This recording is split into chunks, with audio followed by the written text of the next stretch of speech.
Good to see everybody. So yeah, I'm Tilly. I'm one of the directors in the consulting team at STL Partners. STL is a research and consultancy firm very focused on telco and tech and digital infrastructure, and really looking forward to the panel discussion that we've got to kick the day off this morning, talking a little bit about AIOps. But when some of us spoke before the panel and when I spoke to Annie, I think the key element here was about AIOps, but trying to dig a little bit deeper into why we might bother to do AIOps in the first place, assuming that that is not the end goal in and of itself, to be able to say, wow, look at us, we do AIOps. So really looking forward to the discussion today. And what I'll do is ask the panelists to each introduce themselves, just going down the line and giving the audience a sense of yourself and your role and company before we get started with the discussion.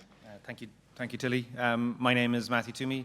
I'm the head of marketing in Anritsu Service Assurance. And my role, I suppose, is to talk about what we do and try and communicate it to everybody. And we do have quite a bit of a focus on AI at the moment, so it'll be very interesting to hear what the rest of the guys have to think as well. Yeah, hi, good morning. My name is Yuvraj Tandon. I am the head of network operations at Vodafone. I also have a responsibility for handling all the network operation centers across Europe for Vodafone.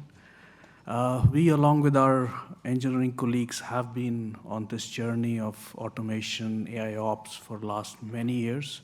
So I'm delighted to be here and part of this panel. Thank you.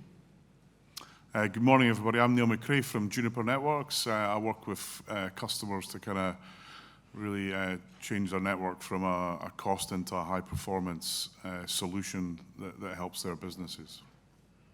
Brilliant. And first thing I'd be keen to do is just have a quick chat about what AIOps means to you guys and why telcos and the telecoms industry should bother trying to achieve or implement AIOps within their organizations. So maybe we start with the operator on the panel, start with you, and then the others, I'm sure, will have their own experience from working with lots of operators on how that might be similar or different in other types of organizations. Right, thank you. So AIOps, as the name suggests, is bringing the power of machine learning and data science to operations. And I use operations in a wider context. So of course, it is network, IT operations, but it is also customer service, marketing, network planning. So it can be used in all these domains. So the hardware and the software are getting more and more complex, and the customer demands, rightly so, are ever increasing.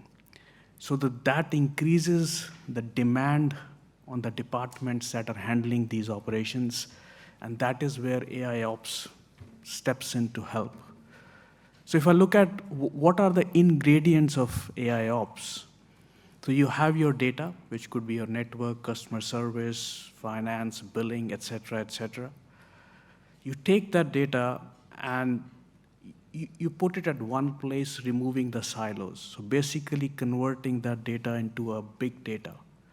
And then you apply machine learning and data science on the top of it on the stored data or real time. So what does that give you? So that gives you various use cases. Anomaly detection, which will result into root cause identification and hence fixing it faster. Classification, where you know where you have to apply your resources to get the best bang for the buck. Predictive, you can predict and mitigate issues for the future. And now, of course, we have our generative AI, which probably can only happen over big data. So just to bring it more to life, so these are all terms, but to your question, what does it mean? What does it give it to us? So for network operations, it gives us insights into the network to help issues which matter to the customer fix faster. I think that is what it gives to operations. If you look at what does it give to planning people, you can use the machine learning algorithms and apply it to capacity forecast models and do your smart planning. It gives insights into customer service where they can use it for data mining, knowledge search, respond to the customers, upsell, cross-sell, and for marketing, very hyper-personalized messaging to our end customers. So that is how I'll summarize what AIOps is and what it brings to telcos like Vodafone. Brilliant. And Neil and Matthew, you guys are interacting with operators all the time, working closely with them. Is there anything that you would add in terms of what you see the point of AIOps being and how you're seeing different types of telcos start to adopt and work through that journey? I'll go first, Neil, because I know if I let you talk, we'll be here for a while. So I'll take that as a compliment. It's absolutely a compliment. I can only very much agree with Yuvraj's comment. But my perspective on it is when we see customers talk about AI and talk about the use of machine learning and anomaly detection on the network, that this concept of bringing everything back to a central place is not always the right thing to do.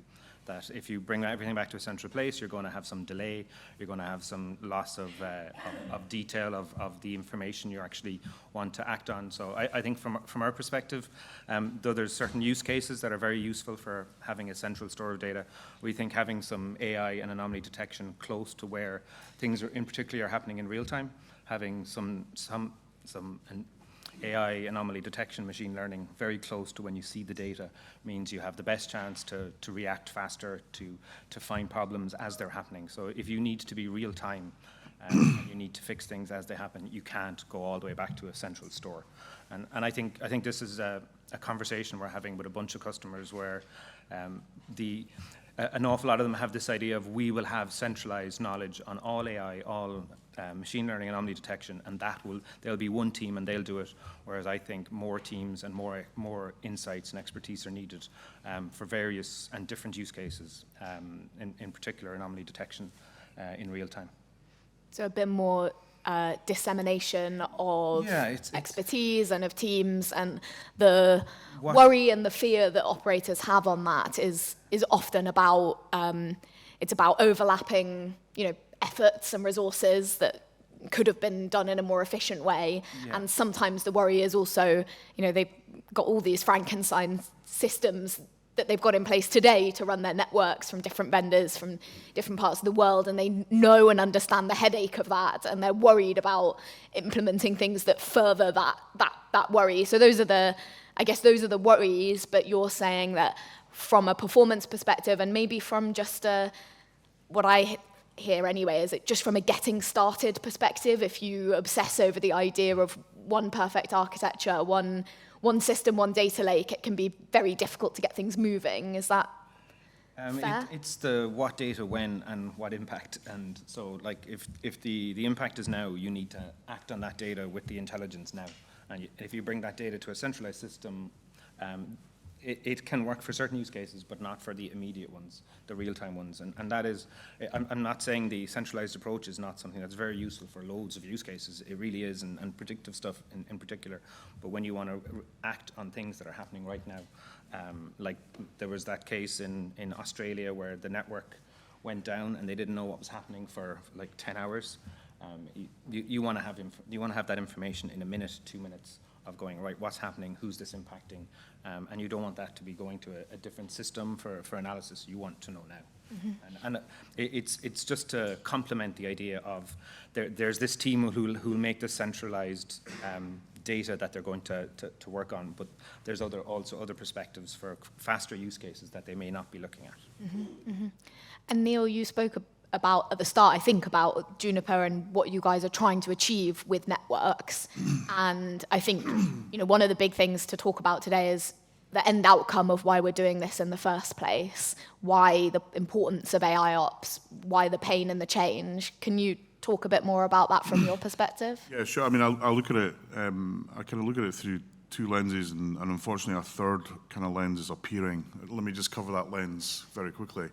There's a number of service providers, and actually not just service providers, but companies in general, who are using AI, and this is slightly controversial, so hold on tight.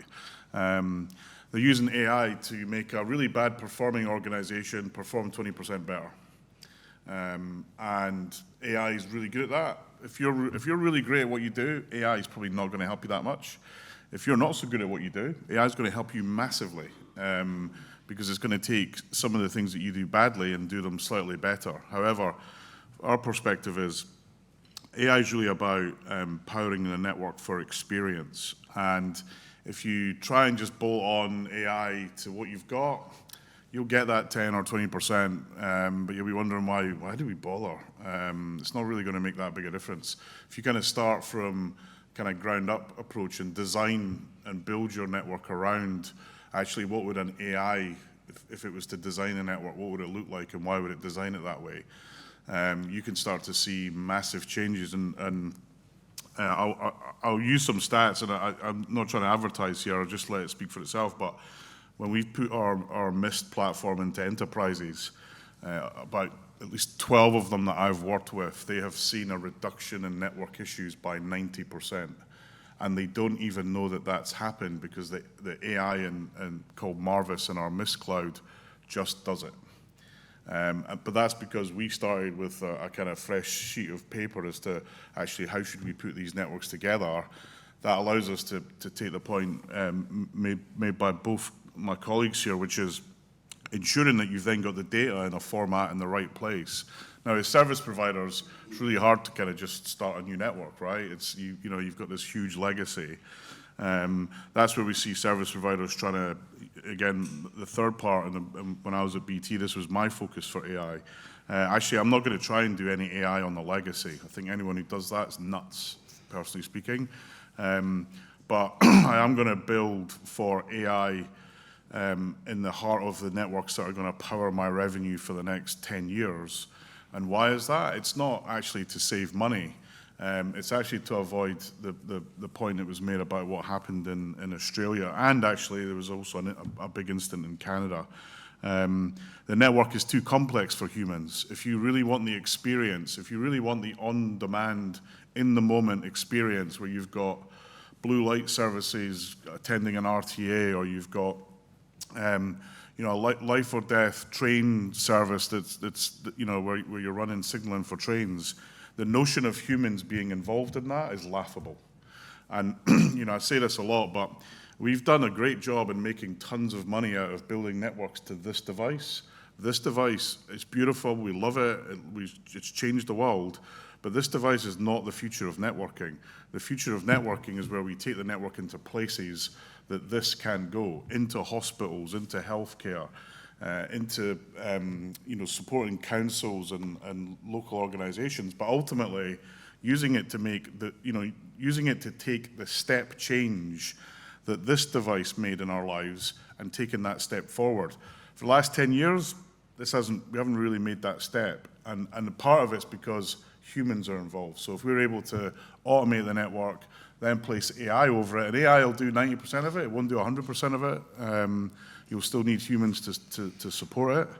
That will enable us to do two things. One, keep the network running that we need today, and two, actually sell more stuff to customers who really desperate for this capability, but see the operator industry as kind of currently failing them right now. And the analogy that I've heard anyway is it's a little bit like trying to change the engine of an aeroplane while it's in midair. And that is the challenge that operators feel they're facing when it comes to some of this handling of legacy versus new and implementation of new technology within it.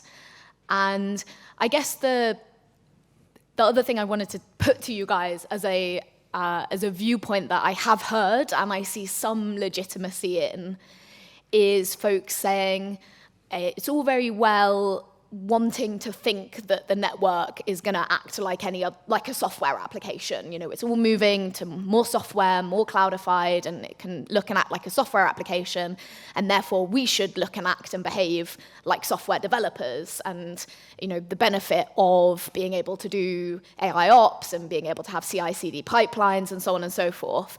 It's a lovely vision, but what I have also heard is this viewpoint that the things that we really want from networks are stability, reliability, nothing to happen that you don't expect, uptime, resilience, and that those sorts of KPIs are not necessarily the sorts of KPIs that require loads of fast fail CI/CD pipeline type approaches, because the two, that's great if you've got a software development, rapid software development cycle. That's not what we want from networks, and there is a fundamental difference there. And it could lead some to say we should be careful about the letting loose AIOps and AI within our networks, and we should be prudent, and we should understand all of the things that can be gained from, say, more simple automation, rules-based, RPA, et cetera, What do you guys, think, react to that? Is there some truth in it? Is there elements there that are naive? What's kind of the panel's view on that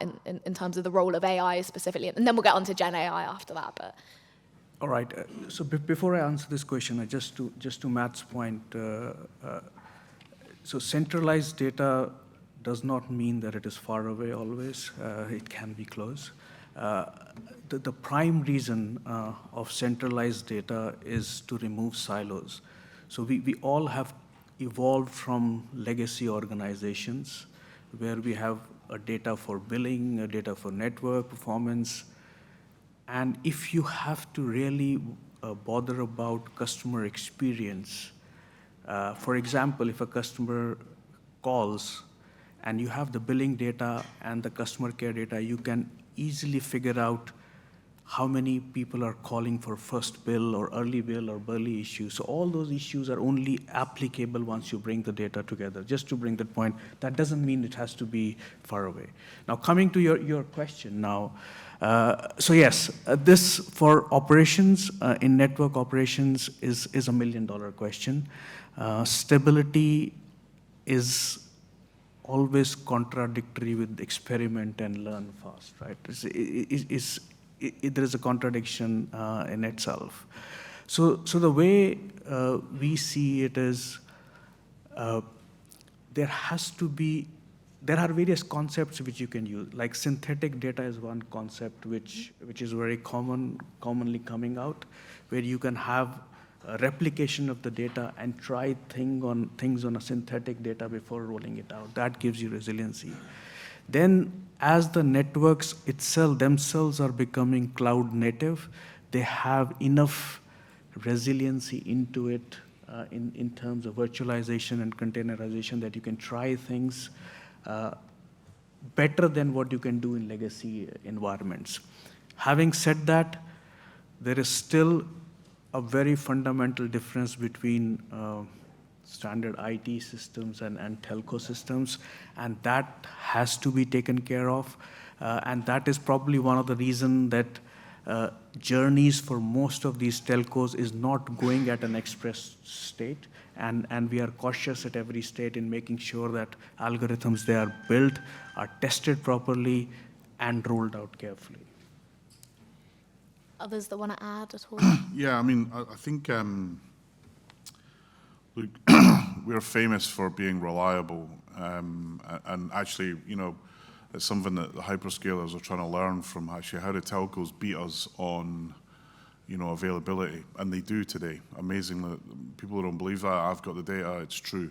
But what I see is, we mentioned this outage in Australia. I will bet £100 that there is someone with a plan to tackle whatever that failure was. And because everyone was too worried about, it might cause us some issues, they didn't deploy it.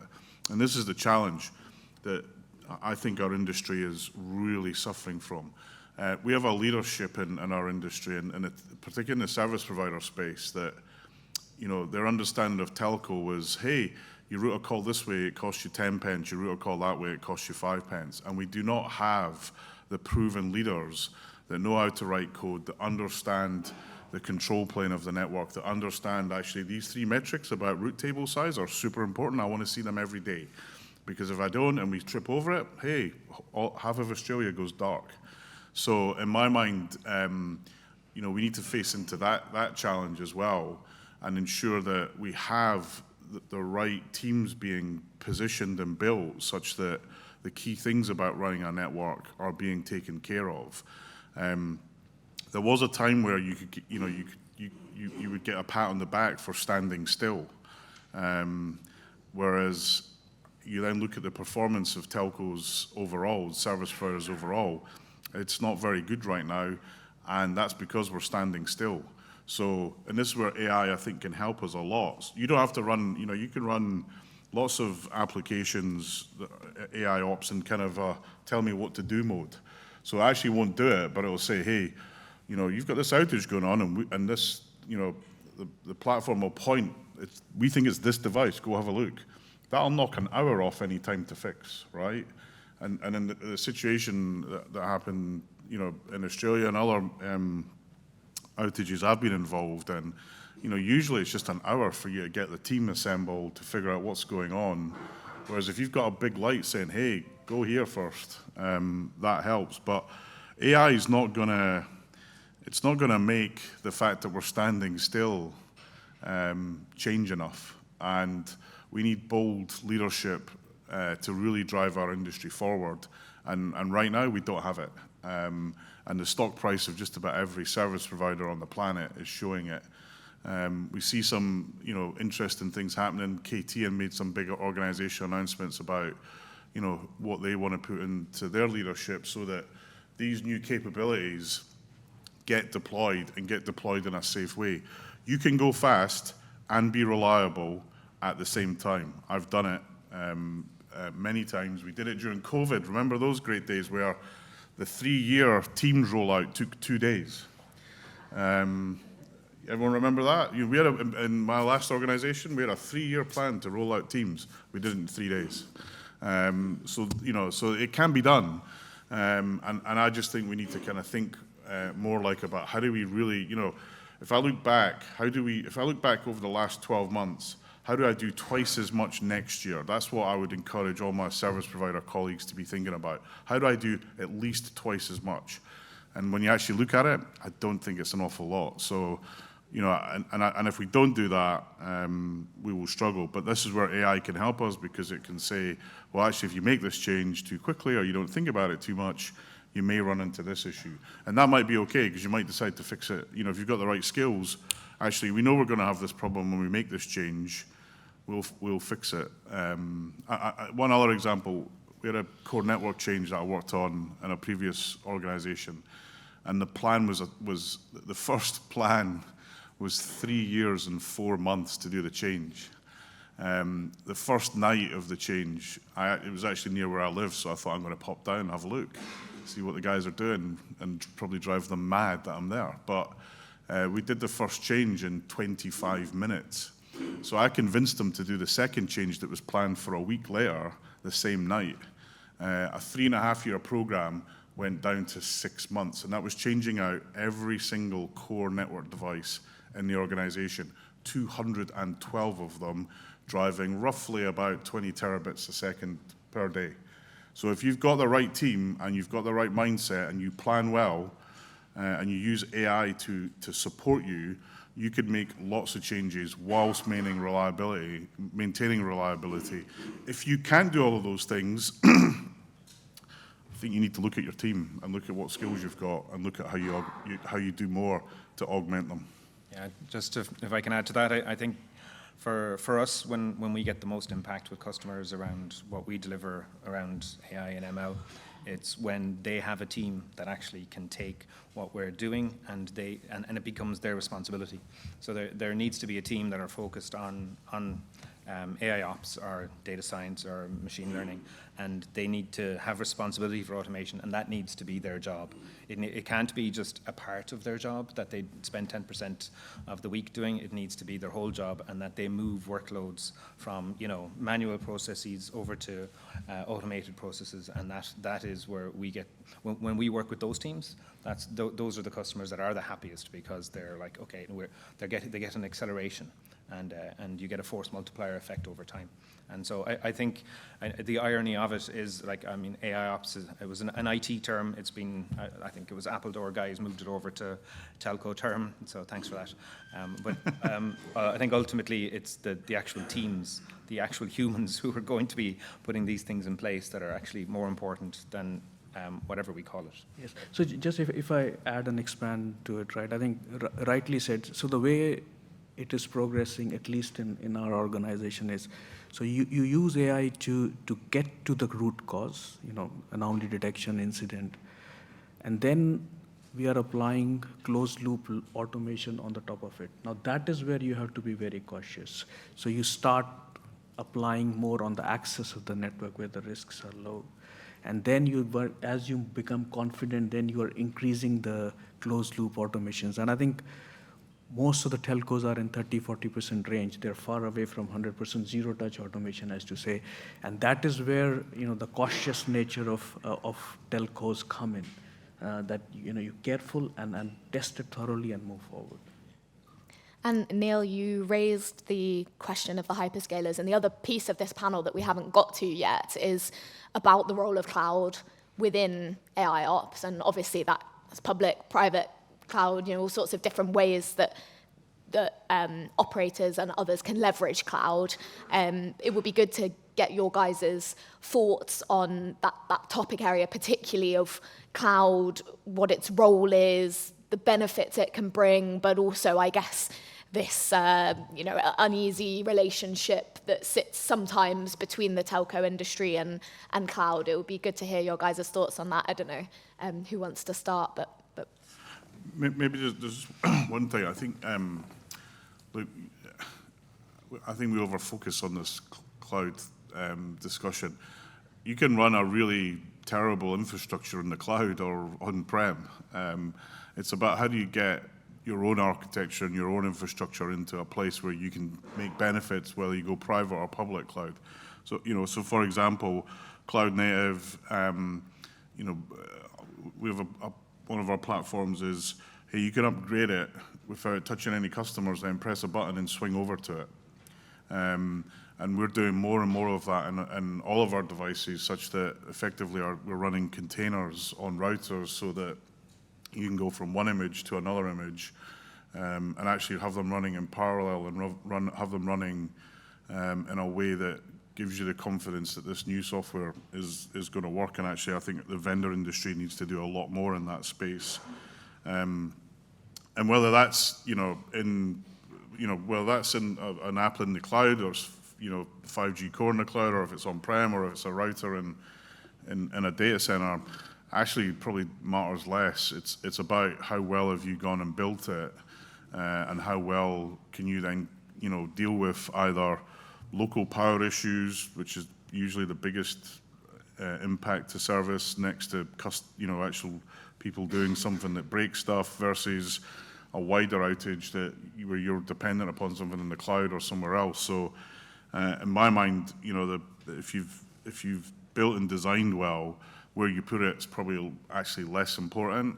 If you haven't, and you're just moving your current mess into the cloud, then you're probably going to actually find that you have more issues than not. And we see a lot of customers, especially in the enterprise space, who did that quick move because they thought it would save them loads of money. And in one part of the spreadsheet it did, but in the other part of the spreadsheet it's grown massively. So, get the architecture right, get the mission of what you're trying to do right, and then where you put it doesn't really matter. But leveraging some of the great cloud technologies that the hyperscalers have developed, like containerization, like Kubernetes, and the ability to, on-demand switch between that is crucial. And actually, if you really want to get the most out of AI, and you really want to do that, do that closed loop, then having the capability of containerization with all the data and outpost stuff that you get is pretty much a prerequisite. Otherwise, again, you'll be in the 20% gang, which will be great, will be better, but it won't make the difference that you need it to make. So if I add, I can share the benefits we have seen from cloud. And I agree, you have to do it properly to have the benefits, right? So first, for us, it became a driver to centralize data, to put it in one place. We as an organization had data all over the place, and I think it became a driver to bring it at one place and remove our silos.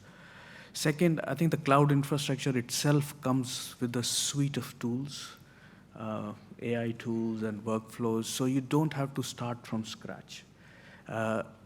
We worked with Google, and we have now worked very closely with them, and we have our own IP over it, but it gave us a head start in developing a lot of machine learning algorithms, right? So that is where it came in. And of course, there are known advantages of cloud that you can expand very quickly. You need a lot of compute and storage powers. I was reading the other day that ChatGPT 3.0 required 285K CPUs and 10K GPUs for training the model. I mean, these things are only possible with the scale of the cloud. So those are the advantages we see. I think my personal opinion is that cloud today is in the stage of capability enabler, but it will soon go into like innovation facilitator and business necessity. It will almost become a business necessity as we move forward.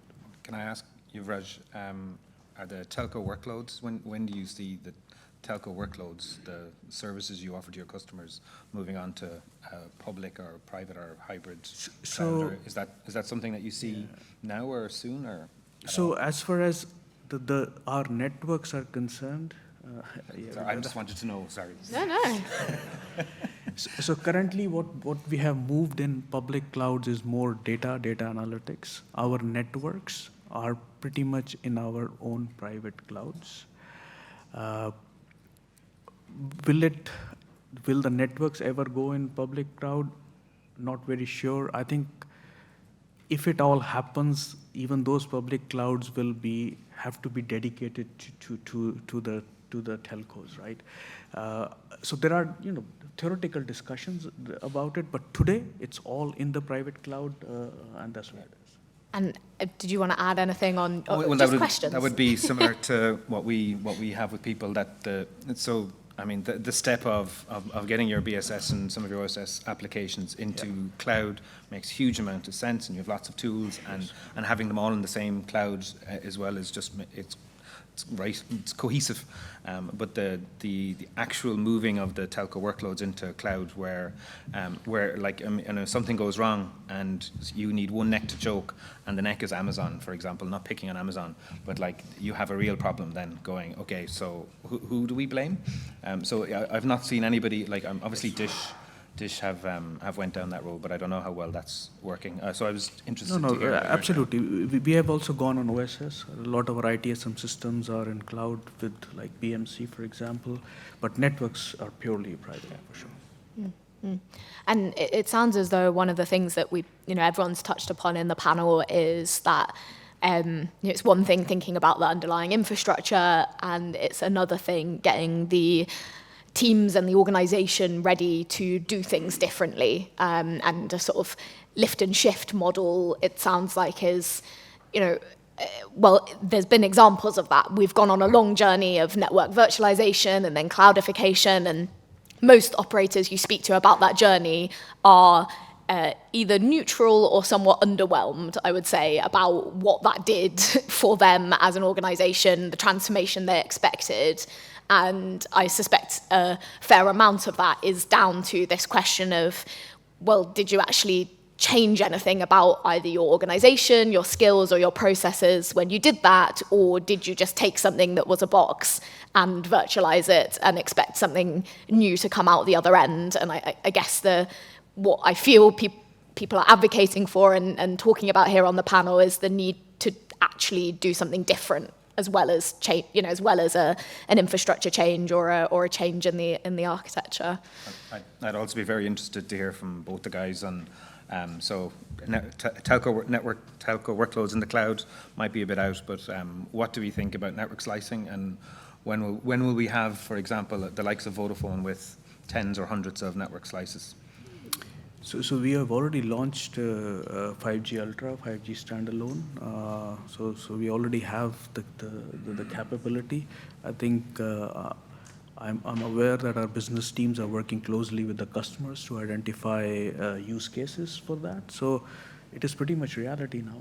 Okay, but there'll only be a few slices. So why I'm asking is, I mean, if we're talking about the simpler network AIOps, if you have hundreds of network slices with various SLAs or requirements attached to them, then you absolutely have to have AI or sitting on top of that to make sure they're managed well, because the human part will be unable to comprehend what's even going on.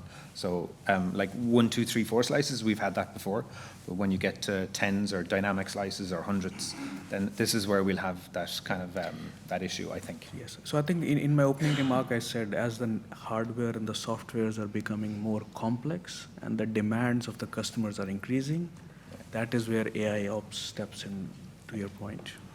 Yeah, I mean, I knew you'd have an opinion, Neil. I'm still trying to find a use case for network slicing. If I'm honest, look, is there a need for prioritization? Is there a need for different applications to be able to consume network assets differently? For sure.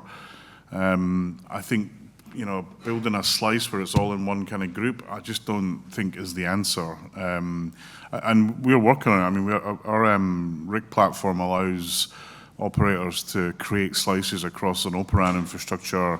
We've done loads of trials on it, but I'm still looking for, it feels like a kind of a technology looking for a use case. Not the broadcast. I feel like that's the one that we've seen commercialized, and I think Deutsche Telekom maybe and a couple of others have sort of said that's the first real one. You're not convinced? I've seen broadcast claim that. I've yet to see broadcast interoperate on a live network with a slice like that. So you'll see lots of examples, you dig into it, actually what you find is, well, this was actually a dedicated network, but we carved off a bit of a slice. I think broadcast is an area of or rather live real-time broadcasts, is an area where there are some resources that you want to prioritize, but I kind of think in certain scenarios, and if you've got a contained unit, that's really easy, like a football stadium, no-brainer, right? We had a large event here last year. Queen Elizabeth passed away, and we were able to do certain slices in parts of the country. We did this slice in London that lots of people were talking about, but actually as an end-to-end kind of capability across the country, could we do that? And would it actually have made any difference?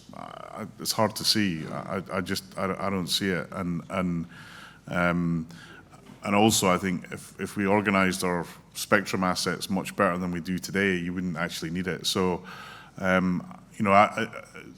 someone who's worked in networks for 30 years, when I see complexity like that, I start to panic because we don't manage complexity well in a network. So I think the point you're making is AI is going to, or automation is crucial if we're going to be doing slicing. But I find I would put money on it that if you didn't turn the network slice on for that broadcast, it would have worked just as well. Maybe one day we'll see that in reality. I look at like Fortnite, for example. I'm a big Fortnite player. They had 12 million viewers on their platform at the weekend. Wow. They didn't need a network slice. They did it over the internet. So I kind of look at it, if you've got the right underlying technology people, then maybe you can do whatever you need to do without, with the assets that we've got. There's the other challenge as well of, like, imagine you start offering tens or hundreds of slices, and then how do you market those to the people who need to buy them so that they understand what they're going to get and the value that it will mean to them? Yeah. The gamers are a very good example. I mean, most gamers are not of our age, let's say, Neil, and they'll be a bit younger, and they're not going to spend an extra $5 just to have slightly faster throughput. Actually, I don't know. I think gamers would spend the money. If Would there's they? one, yeah. If there's one, look, if you, I've seen my granddaughter buy a dance for like £3 on Fortnite. I'm thinking, why are you doing that? It's nuts. But I think gamers will. I think there are certain areas that will pay for better service, and I think, and also if their underlying demand requires better service. So the other area I think of is utilities. You know, the power grid needs a certain network capability. For it to do all the kind of alignment of the power grid. That's cool. We'll build you a special network for that, but you know it's going to cost you. And it's the commercial side of slicing that I'm struggling with. And look to the past. This is one thing we don't do well in our industry. We've had network prioritization in many other technologies. That glorious technology ATM. Hey, we're going to be able to sell differentiation. No one bought it. It was too complex.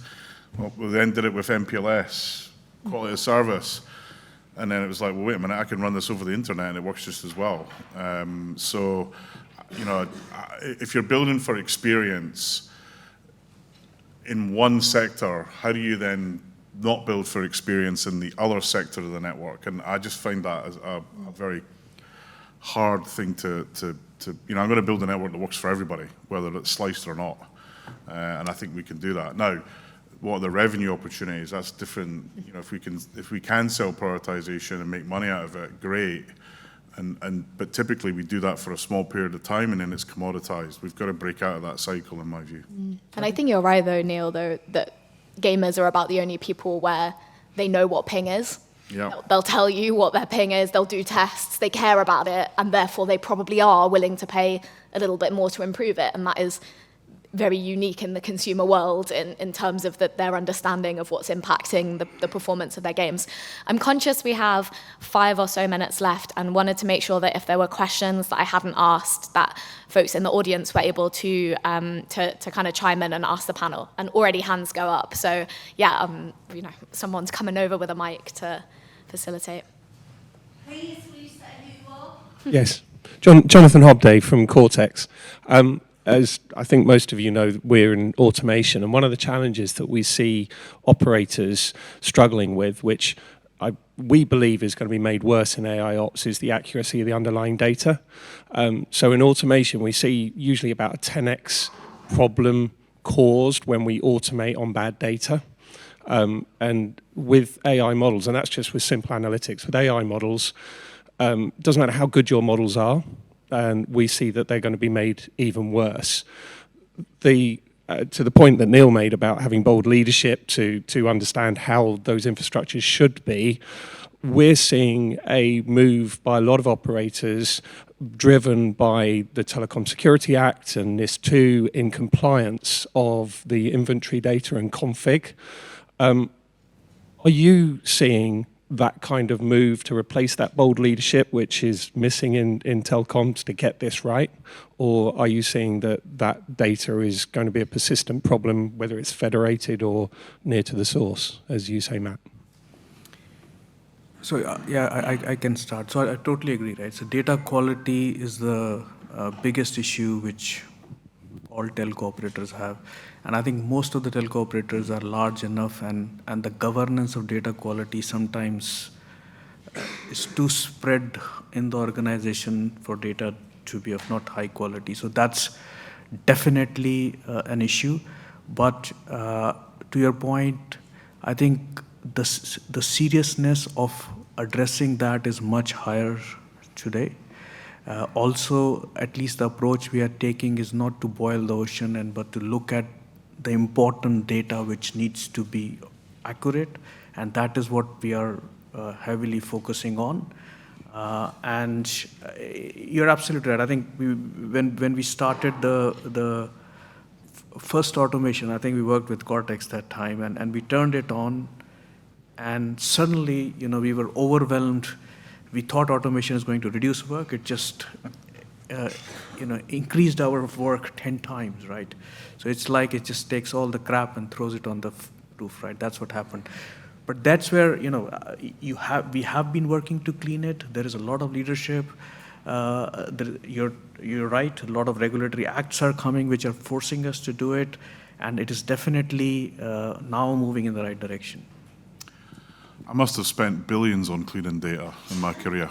It scares the hell out. If I could find out the number, I wish I'd get it. I'd put it on like Piccadilly.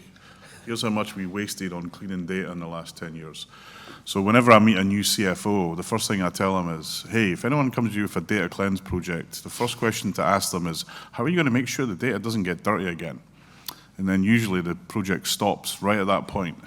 And I think until we're disciplined around that, I wouldn't spend any money cleaning data. And actually, I challenge your point about AI. I think AI can help in this scenario, because I think you can say, at the very least, well, you could do this, but right now I'm looking at the data and I'm saying low probability of something good coming out of this. And we don't have that today, right? So, and actually I think this is more where it affects customers in the kind of access side of the network, where often, I don't know how many calls I used to get at 2 in the morning, some process is running, we've cut off really big important person. Something accidental has happened, and always the root cause is the data, right? Every single time. I think, if you had AI, hey, when we run tonight, we're going to cut off really important person. Are you sure? So, so I think there are definitely areas where AI can help us. Surely, yeah, if you train anything badly, it's going to perform badly. But that's the 20% I'm talking about. And there are people out there right now using that crap to get that 20% because they think it's going to make a difference. And I think my colleagues here just said it's not. So, there needs to be a big change here. But I look at then, actually, in our industry, we sell 4 things. We sell mobile, we sell broadband, we sell voice-ish, that may be complex, and we sell connectivity. You go in a telco, any kind of telco that's kind of, of reasonable size, they will have 20 million products that are variants of these 5 or 4, right? And that's where the data issue begins, because your poor guy in IT is trying to build a customer journey through this mess and thinks, I don't know how to get this order to completion, because I'm looking at the current journeys for the 20,000 variants of Ethernet that we've got, because we wanted to win some little piece of business here. Does Apple make 20,000 variants of the iPhone? No, you take what you get, right? And actually, we see this with customers in the service provider space, where they don't want a special version anymore because they know that we're terrible at managing it.